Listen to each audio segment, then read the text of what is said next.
এই রামনবমীর মাধ্যমে সমস্ত হিন্দু সনাতন মানুষকে ঐক্যবদ্ধ করতে হবে।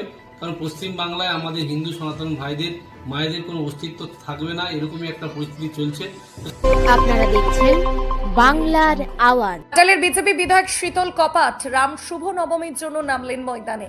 সামনে শুভ রামনবমী, সেই উদ্দেশ্যে ঘাটালের বিজেপি বিধায়ক শীতল কপাট ঘাটাল বিধানসভার হিন্দু ধর্মপ্রাণ মানুষদের বাড়ি বাড়ি গিয়ে শুভ রামনবমীতে অংশগ্রহণ করার জন্য আবেদন জানালেন এবং তার সাথে সকল হিন্দু সম্প্রদায়কে এক হবার আহ্বান জানালেন।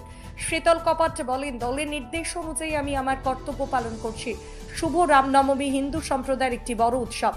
যদিও আপনারা সকলেই জানেন এটা ধর্মীয় উৎসব, তবুও কিন্তু প্রত্যক্ষ পরোক্ষভাবে বিজেপির রাজনৈতিক দলের সাথে গভীর সম্পর্ক। ঘাটালে বিজেপি বিধায়ক শীতল কপাট তার উপরের নির্দেশ অনুযায়ী হিন্দু ধর্মাবলম্বীদের বাড়ি বাড়ি গিয়ে প্রচার করছেন, যা আমন্ত্রণ জানাচ্ছেন। হিন্দু ধর্মের মানুষদের এই রামনবমীতে অংশগ্রহণ করতে আহ্বান জানাচ্ছেন। আগামী রবিবার ঘাটাল বিধানসভা যে যার এলাকায় যেন রামনবমী খুব সুন্দরভাবে শান্তি ও শৃঙ্খলার সাথে পালিত হয়, তার জন্য শীতল কপাট আবেদন করছেন।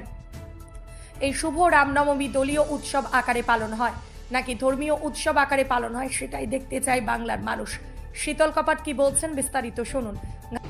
6 এপ্রিল শুভ রামনবমী, সেই রামনবমীকে সামনে রেখেই আমরা বিভিন্ন প্রান্তে প্রান্তে হাট বাজার এবং সাধারণ মানুষের বাড়ি পর্যন্ত প্রচার করছি। সমস্ত হিন্দু সনাতনের ভাইদের দিকে আমন্ত্রণ জানাচ্ছি যে 6 এপ্রিলের রামনবমীতে অংশগ্রহণ করার জন্য আমরা করছি, আপনারাও অংশগ্রহণ করুন।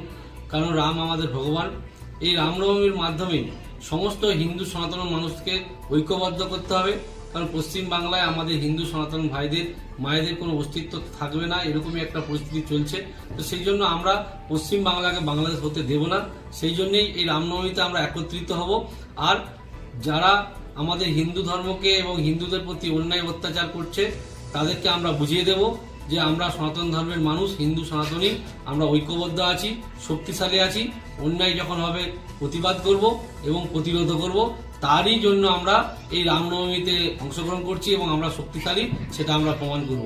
সেই জন্য সমস্ত হিন্দু সনাতন ভাইদের বলবো, মায়েদের বলবো, আপনারা যে যেখানে আছেন সেখানে রামনবমীতে অংশগ্রহণ করুন এবং হিন্দু ধর্মের মানুষদেরকে, সনাতন ধর্মের মানুষদেরকে শক্তিশালী করুন, ঐক্যবদ্ধ করুন এবং সমস্ত হিন্দুদেরকে ঐক্যবদ্ধ করুন।